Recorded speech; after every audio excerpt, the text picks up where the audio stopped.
The Cornelius Ryan Book Award is sponsored by the Friends of Richard Threlkeld, and it goes to Evan Osnos for his book, Age of Ambition, Chasing Fortune, Truth, and Faith in the New China. It's published by Farrar, Straus, and Giroux.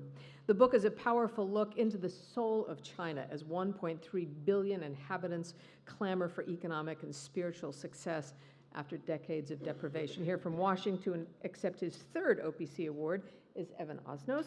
The citation is awarded to Jack Fairweather for The Good War, Why We Couldn't Win the War or Peace in Afghanistan, published by Basic Books.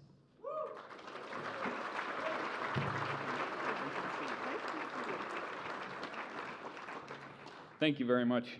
It's a great privilege, I have to say, to be here tonight in the name of Cornelius Ryan and the values that he stood for. He was famous for writing 3 cinematic books about World War II.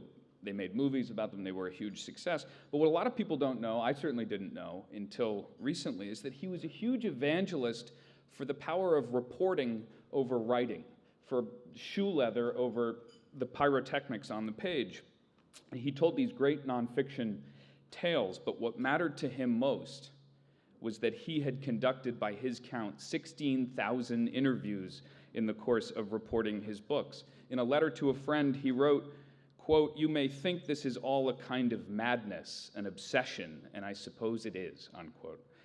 As foreign correspondents, we've often had the job of recording the memory that people in other countries are not permitted to record themselves. In many places, that means writing about war and dissent. And in China, where I've spent most of the last decade, it means also writing about the world's fastest accumulation of wealth.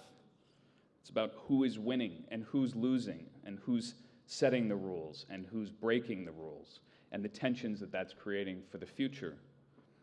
Tonight, I'd like to acknowledge the enormously brave local journalists, Chinese journalists, who work under great pressure to report as aggressively as they can on wealth and power.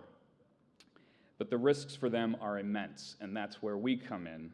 As correspondents who enjoy the freedom to write what we know, we have a responsibility to do it, not only for our readers, but for the sake of reporters who don't enjoy the same privilege. So thank you to the New Yorker magazine and to Farrar, Straus, and Giroux for supporting this book, and to my wife, Sarah Beth, for supporting that and everything else.